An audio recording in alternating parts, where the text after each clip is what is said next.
Hello అండి, నమస్తే. ఈరోజు మనం దొండకాయ కొబ్బరి కారం తయారు చేసుకుందామండి. వేపుడుగా బాగుంటుంది, సైడ్ డిష్గా బాగుంటుంది, అలాగే మనం చపాతీలో కూడా తినొచ్చండి. చాలా చాలా బాగుండే ఈ దొండకాయ కొబ్బరి కారం ఎలా తయారు చేసుకోవాలో చూసేద్దామండి.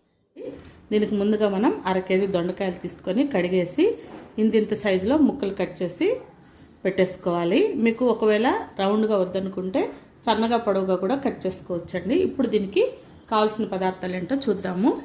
కొబ్బరి కొద్దిగా ఎక్కువ తీసుకోవాలండి. నేను ఈ సైజులో కొబ్బరి చిప్ప తీసుకున్నాను. అలాగే కారానికి సరిపడా 7 నుండి 10 ఎండుమిరపకాయలు తీసుకోవాలి. కరివేపాకు, 1 టీ స్పూన్ జీలకర్ర, 2 టీ స్పూన్లు ధనియాలు, 10 వెల్లుల్లి రెబ్బలు, పసుపు, ఒక పెద్ద ఉల్లిపాయని ఇలా సన్నగా పొడవుగా కట్ చేసి పెట్టుకోవాలి. అలాగే రుచికి సరిపడా సాల్టు. ఇప్పుడు మనం దొండకాయ కొబ్బరి కారం ఎలా తయారు చేసుకోవాలో చూసేద్దాము. మొదట మనం స్టవ్ మీద ఒక కడాయి పెట్టేసుకొని ఇందులో మనం తీసుకున్న ఎండుమిరపకాయలని మధ్యలోకి తుంచి వేసేసుకున్నాము. ఇందులో చిటికెడు ఉప్పు వేసి ఎండుమిరపకాయలు ఘాటు లేకుండా వేయించుకున్నాము.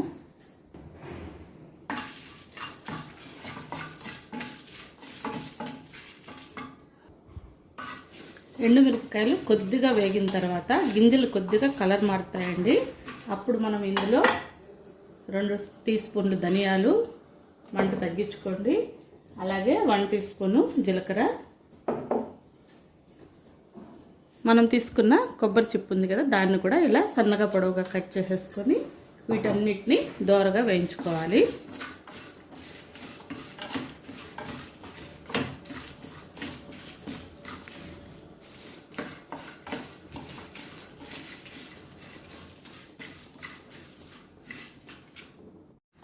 ఈ విధంగా మనం ధనియాలు, జీలకర్ర, ఎండుమిరపకాయలు, అలాగే కొబ్బరి మంచి వాసన వచ్చేంత వరకు మనం వేయించుకోవాలి.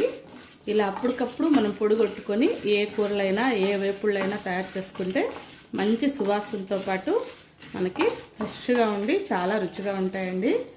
ఇప్పుడు ఇందులో మనం కరివేపాకులో సగం కరివేపాకు వేసేసుకున్నాము. స్టవ్ ఆఫ్ చేసుకొని వీటిని చల్లార్చుకోవాలి. కానీ మనం ఈ లోపల దొండకాయ ముక్కల్ని వేయించి పెట్టుకున్నాం. ఇవి చల్లారే లోపల కడాయిలో 2 టేబుల్ స్పూన్లు నూనె వేసుకున్నాము.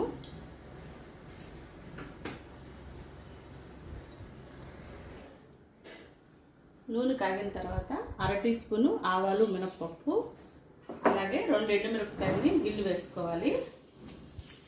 మనం తీసుకున్న కరివేపాకులో కొద్దిగా పొడి కోసం వేయించుకున్నాం, ఇందులో సగం వేసుకోవాలి. అలాగే మనం తీసుకున్న వెల్లుల్లి రెబ్బల్లో కూడా లైట్గా దంచి పెట్టుకున్న వెల్లుల్లి రెబ్బల్లో సగం ఇందులో వేసుకోవాలి, సగం పొడిలో వేసేసుకోవాలి.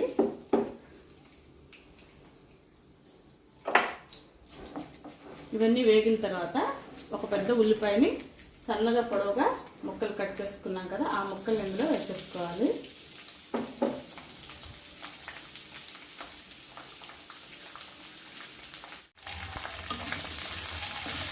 వీటన్ని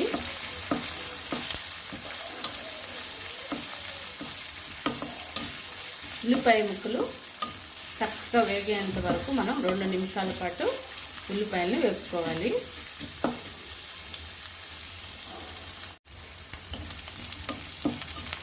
ఇవన్నీ చక్కగా వేగిన తర్వాత మనం కట్ చేసి పెట్టుకున్న దొండకాయ ముక్కల్ని ఇందులో వేసేసుకోవాలి.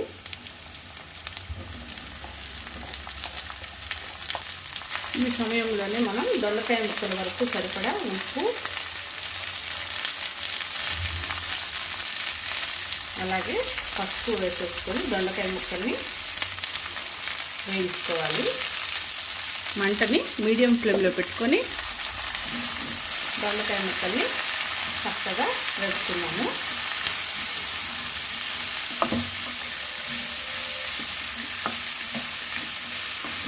దొండకాయ ముక్కల్ని సగం ఉడికించి కూడా మనం ఇందులో వేసుకొని కొబ్బరి కారం తయారు చేసుకోవచ్చండి. 2 రకాలుగా కూడా మనం చేయొచ్చు. ఈరోజైతే నేను ఈ విధంగా చేసి చూపిస్తాను.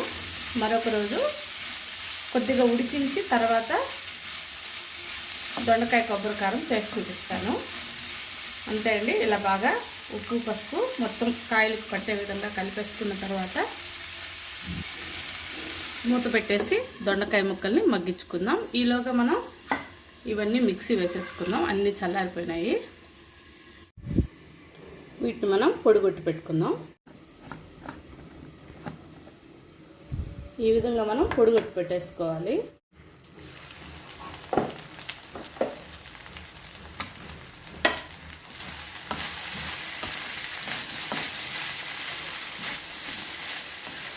మధ్య మధ్యలో మూత తీసి కలుపుకుంటూ మనం దొండకాయ ముక్కల్ని వేయించుకోవాలి.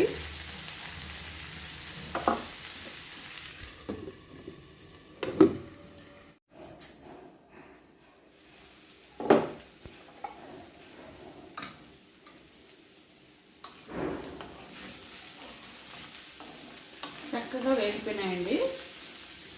కాయలు మెత్తపడకుండా మనకి గట్టిగానే ఉండాలి. ముక్క ఉడికిపోవాలి. ఇలా ఉడికిన టైంలో మనం పొడి చేసుకున్నాం కదా, ఆ పొడిని ఇందులో వేసేసుకోవాలి.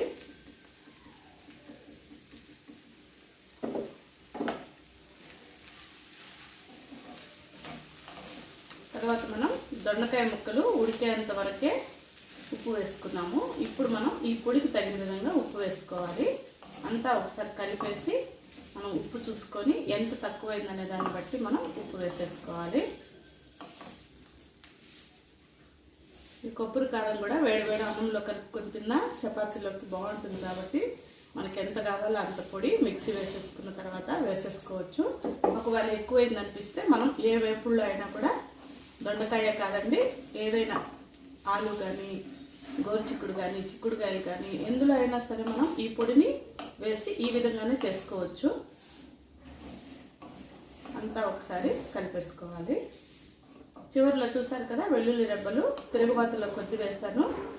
ఇప్పుడు పచ్చివిగా చివరిలో కొద్దిగా వేసానండి. ఇలా వేయడం వల్ల వాసన బాగుంటుంది, అలాగే రుచి కూడా బాగుంటుంది. సో అంతా ఒకసారి కలిపేసి స్టవ్ ఆఫ్ చేసుకుని సర్వ్ చేసుకోవాలండి. ఆల్రెడీ మనం అన్నీ వేయించాం కాబట్టి ఎక్కువసేపు వేపనవసరం లేదు. అంతే అండి. చివరిగా మనం ఉప్పు సరిపోకపోతే కారం పొడి కూడా వేసేసుకొని ఒక్కసారి మొత్తం కలిపేసి మనం సర్వ్ చేసేసుకోవడమే. ఈ దొండకాయ కొబ్బరి కారం వేడివేడి చపాతీలోకి, పూరీలోకి, పప్పుచారు, రసం అలా చేసుకుని సైడ్ డిష్గా కానీ, లేదా డైరెక్ట్గా అన్నంలో కలిపి ఎలా అయినా తినొచ్చండి. చాలా చాలా బాగుంటుందండి. ఒకసారి మీరు కూడా తప్పకుండా ఈ దొండకాయ కొబ్బరి కారాన్ని ట్రై చేసి చూడండి. ఎలా కుదిరిందో మెసేజ్ చేయండి.